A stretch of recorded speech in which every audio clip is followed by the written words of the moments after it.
আপনার নাম রিমি?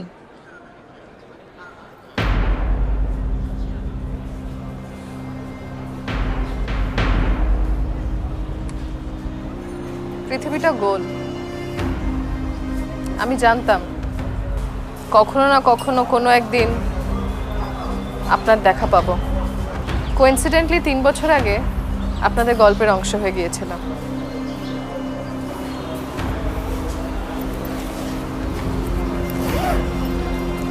তিন বছর আগে আমার ঠিকানায় চিঠিটা এসেছিল। এখানে আপনার সব প্রশ্নের উত্তর আছে।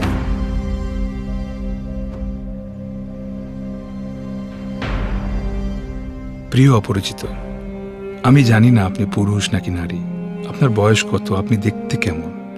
আমি শুধু আপনার ঠিকানাটা জানি। আমি অনিম। আপনি যখন এই চিঠি পড়বেন তখন আমি বেঁচে নেই। 1 মাস হলো আমার বিচ্ছেদ হয়েছে। ভ্রু কুচকাবেন না। প্রেম ভালোবাসার জন্য মরে যাওয়া ঠিক না। জীবন মূল্যবান। তুচ্ছ কারণে মরে যাওয়া একদম ঠিক না। সব আমি জানি। আমি রিমিকে ভালোবাসি।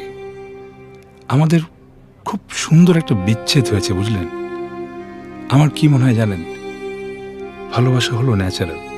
ভালোবাসা যদি ন্যাচারাল হয়, বিচ্ছেদটাও হওয়া উচিত ন্যাচারাল, তাই না? আপনাকে সত্যিটা বলি, রিমির সাথে শেষ দেখা করে আসার পর সারা রাস্তা আমার একটুও খারাপ লাগেনি। আমার বুকটা প্রথম কেঁপে উঠল রাত 11টায়। ঘুম ভেঙে গেল হঠাৎ। ফোনের দিকে তাকিয়ে আমার বুকটা কেঁপে উঠল, বুঝলেন? ঠান্ডা লাগা ছাড়াই শ্বাসকষ্ট শুরু হলো আমার। হঠাৎ হঠাৎ একই ব্যথা বারবার জেগে উঠে দেখতে বুঝলাম আমি আর সামনে পা বাড়াতে পারবো না। আমার পথ বন্ধ। এলাকা ছাড়লাম, যোগাযোগ শেষ। আমি মারা যাব আজ। আমার মৃত্যু হবে খুব স্বাভাবিক একটা প্রক্রিয়ায়।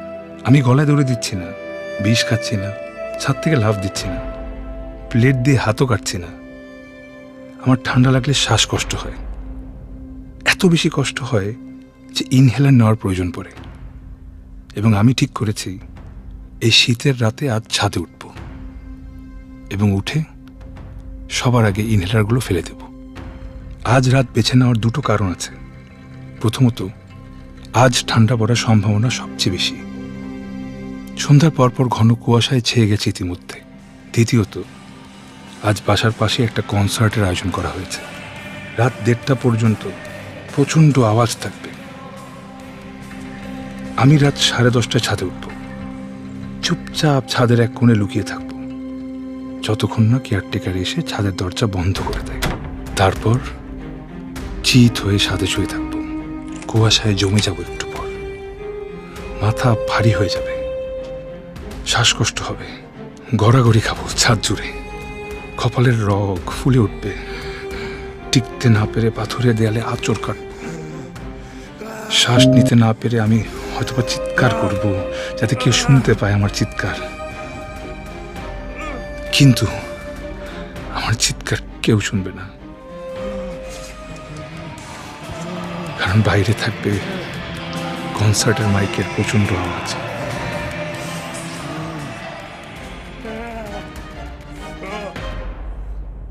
আমি একটা র্যান্ডম ঠিকানায় চিঠি পাঠাবো। চিঠির সাথে থাকবে একটা রিং। এই রিং আমায় উপহার দিয়েছিল রিমি।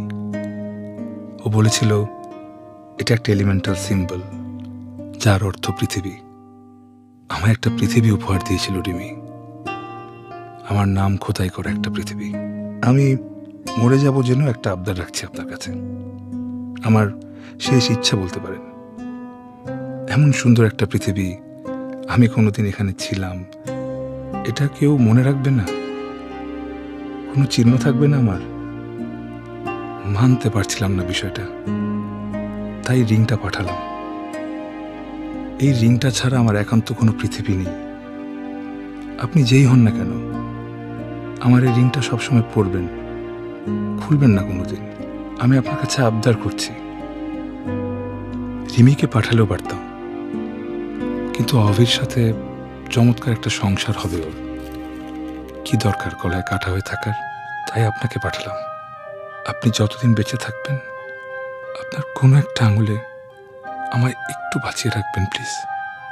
আংটিটা পরে থাকবেন আমার স্মৃতিস্মারক হিসেবে, প্লিজ। ইতি। অনিম,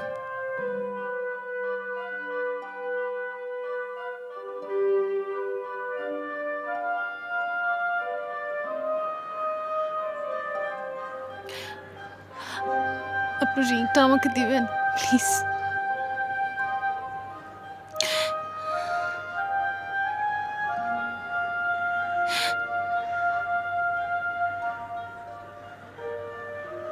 না। প্লিজ, আমি আমি একবার পরে আপনাকে খুলে দিয়ে দিব, প্লিজ। না। ভাইয়া প্লিজ। আপনি বৃথা অনুরোধ করছেন। এই রিং সে কাউকে দেয় না। আমাদের বিয়ে হয়েছে 4 বছর। এই 4 বছর আমি ওর কাছে 101টা আবদার করেছি। ও আমার কাছে কয়টা আবদার করেছে জানেন? মাত্র একটা। এই রিংটা সুস্মিতা সবসময় আঙ্গুলে পরে থাকতে চায়। আর আমি সুস্মিতাকে খুব ভালো করে চিনি। সে এই রিং আপনাকে দেবে না। আমি ওর হয়ে ক্ষমা চাইছি। ক্ষমা করবেন প্লিজ। প্লিজ।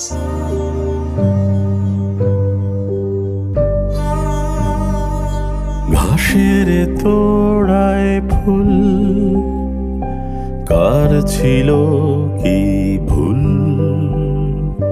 কার ছিল দোষ পৌষের রাতে ভাঙা এক মাস্তুল। ফেনীল সমুদ্র তার কান্না মাখা সুর, এখন আমি দুঃখ কুড়াই ব্যথার চিনপু। যাও চলে যাও বহু দূরে, খুঁজব না তোমায় আর। মন খারাপের দিনে দিও তোমায় ভাবার অধিকার। যাও চলে যাও বহু দূরে, খুঁজব না তোমায় আর। শুধু মন খারাপের দিনে দিও তোমায় ভাবার অধিকার।